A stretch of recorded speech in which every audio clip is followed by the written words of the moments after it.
is Countrywise, where we travel the length and breadth of the great British countryside to unpack the latest rural stories. That's a drill, and all his job is mating with virgin queen. That's all his job is, nothing else. What a brilliant job.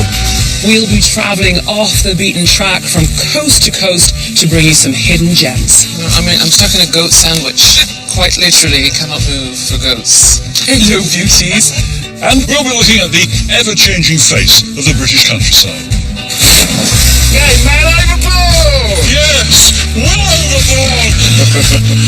This week I'm in South Wales helping city children to connect with the great outdoors. See? Perfect. Do you think it'd be worth it if we all in our back gardens? Yeah, definitely would. Norfolk is my destination, where a very special boat needs a final flourish.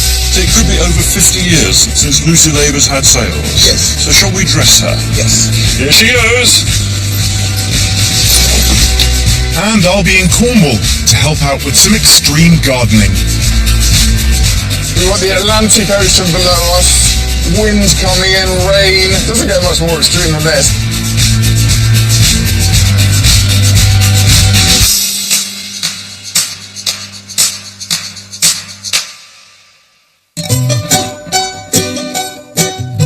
More of Britain's population live in urban areas than ever before, and many of our children have little or no contact with our stunning countryside. Tregennis Farm is the most westerly farm in Wales, set on a breathtaking headland, and I'm here to meet a group of city children who are taking part in a really special project. They're getting the opportunity to live and work with farmers and learn hands-on about life in the country. Good morning.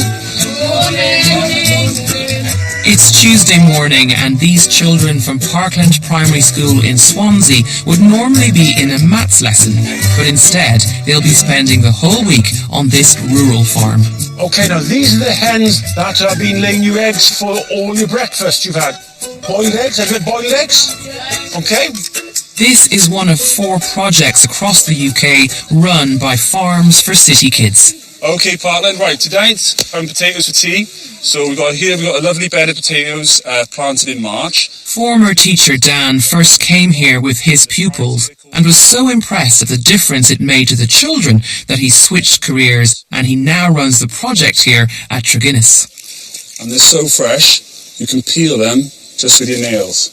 Okay. Tell me a little bit about what happens to these kids in just 1 week taking care of the farm with you. I think some of them have never ventured out of the city. They've never had that opportunity until they come to Tregennis. Some children, they come down here and they say, oh, we've never seen a view before. We only see concrete every sort of 20 yards ahead of us. And they're blown away. They really are blown away. Some children take them down to the sea. They've never been in the sea before. We took one school down, we didn't even stay in. They just took all their clothes off down to their pants and just ran full pelt into the sea. It's amazing to see them. It's a once-in-a-lifetime opportunity, it really is. How far down can they be, Dan? A good 4 inches, I think, down, no more than that. Okay. A recent survey found that 1 in 5 children don't know which animal bacon comes from, and over a quarter had no idea carrots grew underground. So one of the lessons taught here is all about where food comes from. Okay, Look at that. Right then. Is this the first time you've been digging up your own dinner? Most probably, yeah. So what other veggies have you been working on this week? Potatoes, carrots. Some of the girls have been planting pumpkins and stuff. And have you tasted any other veggies, Sam? Yes, I've tasted carrots, yes. They were really nice, crunchy, and they were more tasty. Is it partly because you're taking them out of the ground yourself, so it's been kind of so much fun and you put it straight from the ground onto your plate that it tastes better, or can you really tell the difference in the taste? It's sweeter sometimes. It's more fresh, so it's not like... Because sometimes they stay in the supermarket for a really long time. Yeah, and they're not fresh because they have to deliver them, and you can just pull them out, take it to the kitchen, wash them, and then you can have them on your plate straight away. Makes sense to me. Do you think it'd be worth it if we all grew our veggies in our back gardens? Yeah, it'd be definitely worth it. I think so It's too. very fun as well. Yeah, it is. Yeah. See? Perfect. Thank you. Dan, this farm to fork message, how important was it as part of this fantastic project? I think it's crucial. I mean, you have children coming here from different parts of the country. They come to the dining room and I think they're expecting one thing. Yes. And they have this gorgeous, fresh, seasonal food. And beginning of the week, quite taken back. It's quite new to them, quite alien to them. Even just eating the food? Eating the food, just seeing the food in different colours on a plate. Nothing battered. End of the week, they are well fed down. We do work them hard as well, so their body needs the food. And they're far more engaged with their food if they've just dug it up like here now. They take a little bit more pride in it as well, you know. That's my potato. I remember that shaped potato you hear sometimes, which is hilarious. I definitely peeled that one. I definitely peeled that one. That's my one. Oh, I remember that one. Oh, that's your one, Sam. That's the little one. On average, 11 to 15-year-olds spend 7.5 hours a day in front of a screen. Not so here, where TVs, smartphones and social media are all replaced with hard work, fresh air and the great outdoors. Everything they do here has a purpose. They're not playing, it's not pretend farming. We need them to help this farm run. And I think they come in after a hard day's work, they might be soaking wet in the winter, freezing cold, but they know that they've fed the pigs, they've milked the goats, the chickens are all locked up safe, they've chopped the firewood for the fire in the evening, and everything they've done has been for a reason. And they get that, and they get that feeling of accomplishment, and it really does drive their self-esteem, builds it up high. That's what makes them feel good about themselves. Okay, go forward in one corner, that's it. Lovely, lovely. Okay, and what's that going in there now, guys? Goat's milk, okay. When we wean them, what is weaning?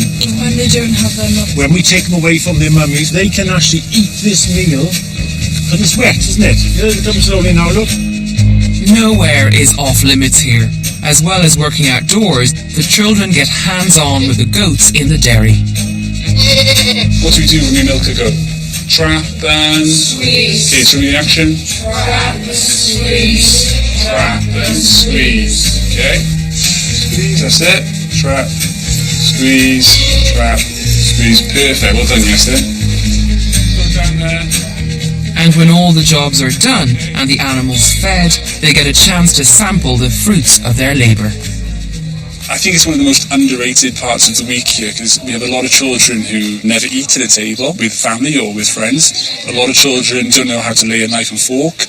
Some children don't know how to use a knife and fork because they're just so used to, chicken nuggets off a plate in front of the telly.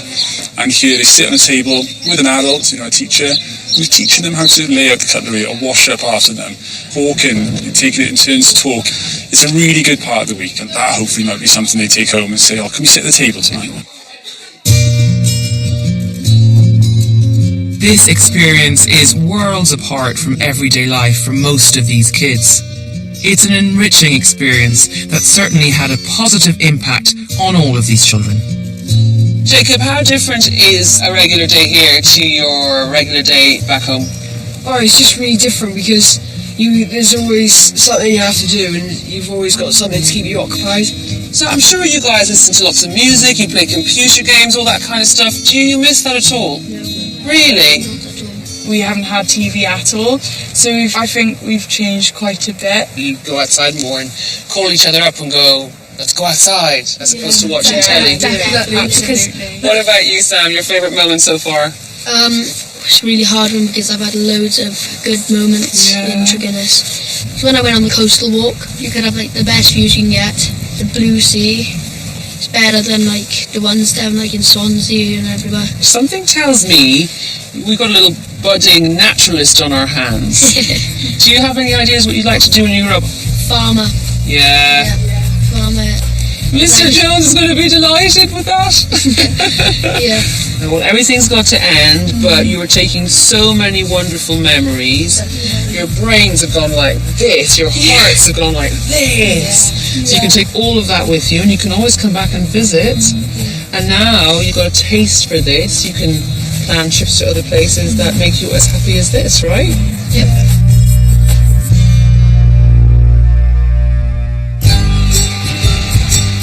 As an island nation, we rely on the services of the RNLI to keep our coastlines safe.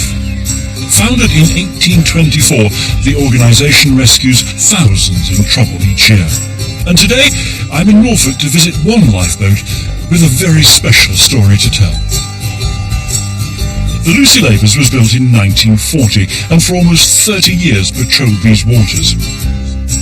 David Cox was her skipper during her time as a relief vessel here in Wells. She was a beautiful boat. She behaved very well in the sea.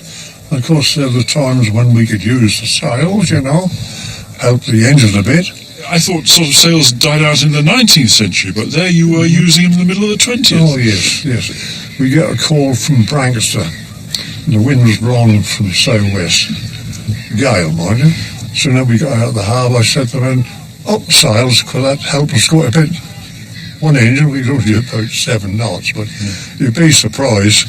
Drop the keel down, put the sails up, and away we went, And how do you feel when you see her? She's as good as the day she was launched, isn't she now? Well, I always did like these type of lifeboats. They had a look about them, because you can't sort of dismiss her, can you? You know what I mean? Lovely boats they are. But the Lucy Lavers didn't just help save lives here in the UK. Her very first call-out back in 1940 was to put her at the heart of maritime history. They came out in little boats to other boats not much bigger. As part of the flotilla of little ships, Lucy Lavers helped evacuate hundreds of thousands of Allied troops from the beaches of Dunkirk in northern France, in one of the most dangerous rescue missions of World War II. By the 1970s, she was decommissioned and thought lost, but boat builder David Griffiths was determined to track her down. The latter part of her lifeboat service, she did spend quite a lot of time here. All the old boys always spoke quite well of her. So I was always interested to find her. She was supposed to be at Marchwood at Southampton. So we went down there, had a look round, said we could find her. We met up 1 or 2 people down there, and they all said the same thing, that she'd been burnt. So you thought that was it? Yep. So we thought that was the end of the line for her. What state was she in when you eventually got her back here? Basically, she was a bare hull, and they stripped all the bits out to complete another boat in Jersey. Sacrilege, really. Fair enough, that happens all the time, but that should never have been allowed to happen on a Dunkirk little ship. And there's so few of them left in real terms now compared to the amount that actually went, that the remaining boats should be saved. It took 2 years for David and a team of craftsmen to carefully restore the boat, but they had a deadline. The aim was to have her ready for one last voyage, back to Dunkirk for the 75th anniversary of that historic rescue. The craftsmanship that you've employed, I've seen her. It's fantastic. Do you get a great sense of satisfaction now when you look at it? But that thing, if you do something, that's got to be right, hasn't it? Just right, just a little bit. Everything's got to be so, especially, more especially on lifeboats, it just got to be right. But there is one more job yet before Lucy Lavers is back to her former glory.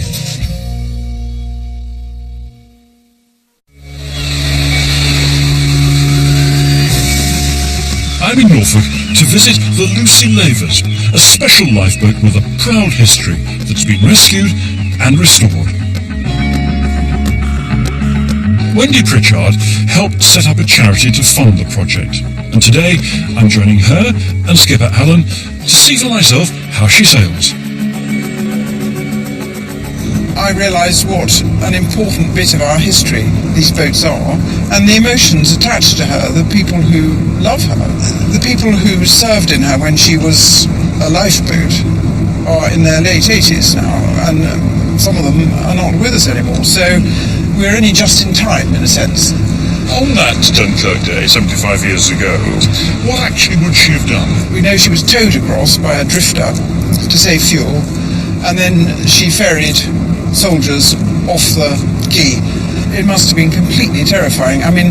It was a calm day, probably not unlike this, which was helped enormously, but they were being bombed from the air, shot at from the beaches, and many, many lost their lives.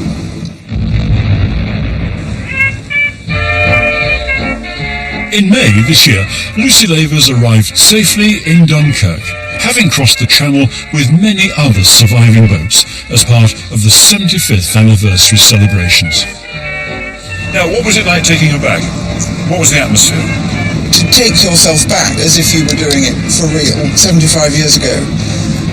Astonishing. And arriving at Dunkirk, I mean, it's very industrial now, but we did go to the beaches and you could imagine some of that. I find the sort of queues of men on the beaches some of the most poignant images of that time. It was an emotional return to Dunkirk for the Lucy Lavers, but there's still one final part of her that's missing.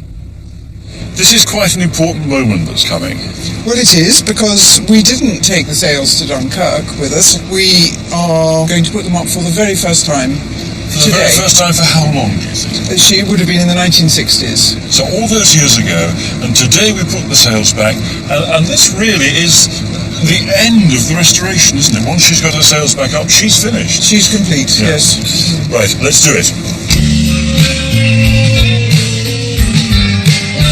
What a pleasure and a privilege to be on board this veteran boat. It really is a true testament to all those who helped to save her. 20 years of wreck and 4 years of hard work to get her back into shape, and the Lucy Lavers sails once again. But what is happening here is more than just the restoration of an old lifeboat. In her time, she has seen a lot of life and a lot of death. And the fact that she sails again today means that we shall never forget the service that she's given. Lucy Lavers will now be moored in Wells next to Sea Harbour as a floating museum, giving visitors an insight into her extraordinary past.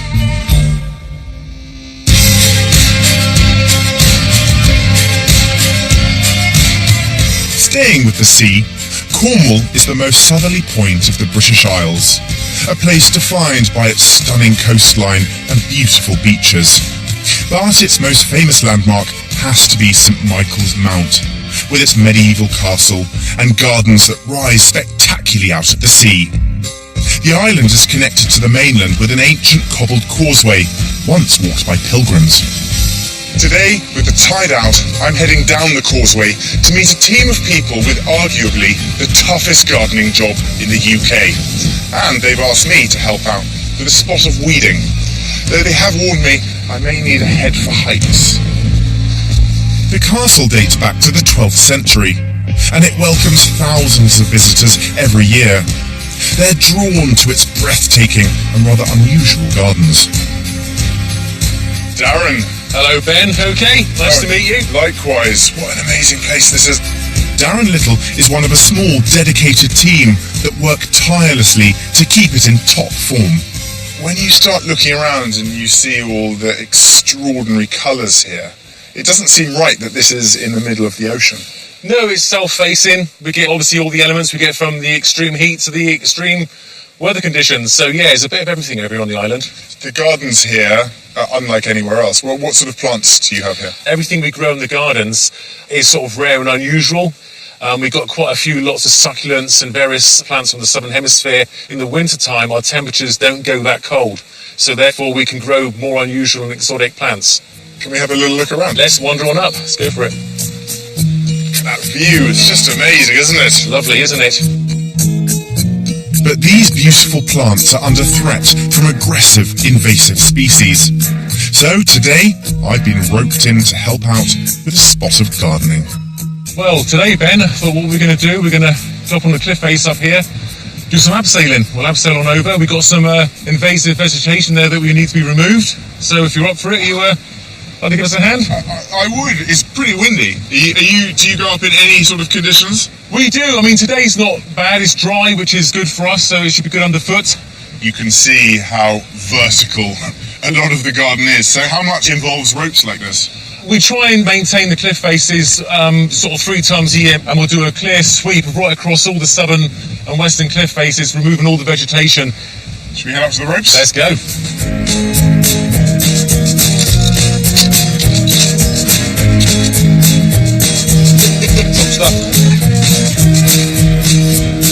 This is basically your commute to work, isn't it? This is, yeah. This is our lifeline, if you call it. Yep.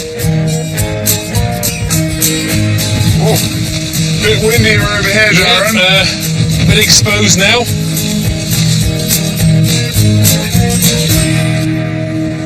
Okay, this is extreme gardening now. It We've is, got the yeah. Atlantic Ocean below us, wind coming in, rain. It doesn't get much more extreme than this. No, it doesn't. No, but I think we'll bear with it. So you'll take normal tools. I've got my pair of secateurs here ready. But what kind of other tools would you take out here? Not a lawnmower. Please tell me you don't do this with a lawnmower. Near enough. We actually take strimmers with us. We've got some ledges below that we actually cut with the strimmers, but preferably on a nice sunny day, not like today. Right, you ready then? Okay. Let's go.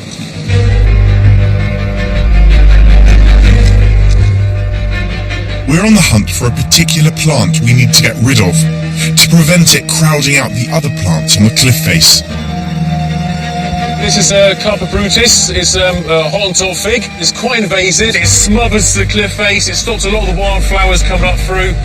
Hence, this is the reason why we could be removing it. We want to plant up all these cliff faces. We want our garden to go vertical. We've got the lovely gardens below, as you can see. So we want to use the cliff faces for our advantage and grow a lot of unusual plants here on the island. So why does this plant thrive here in particular? Mainly due to the sort of climate that we have here on the island. A lot of it is due to sort of the radiant heat hitting the granite. The granite absorbs the heat and it can radiate the heat out through the evenings. And it's an ideal microclimate for this plant, if you like, or any succulents that we have here on the island. When you're hanging on the side of a cliff like this, do you ever think you are the luckiest person in the world? Yes, I mean, what a better view than we've got today. Look, I mean, obviously it's a bit windy, a bit overcast, but this is lovely. It's in my blood. I've been on the island for years. Were you actually born here? I was born and brought up on the island. Living here as a child, I moved off, went into horticulture, and in 2000 I came back again as a gardener and come back to my roots. Really enjoy it. It's great. I think that's your roots quite literally. Literally back to my roots, yeah. Do you ever bring a thermos of tea and just stop mid-task? I have done in the past, yeah. You haven't got a cuppa on you now, have you? No, but I'll tell you what, won't be long, we'll go down, we'll have one. Okay.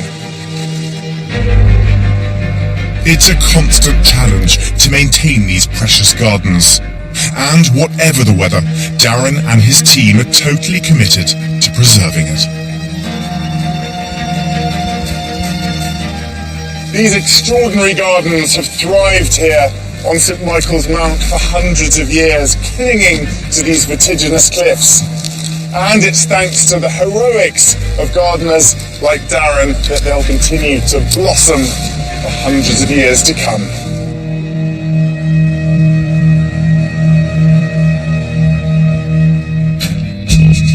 Next time, I hate heights! Liz is exploring the wonders of the South Wales coast in quite an extreme way, while I'm vaccinating badgers in Derbyshire.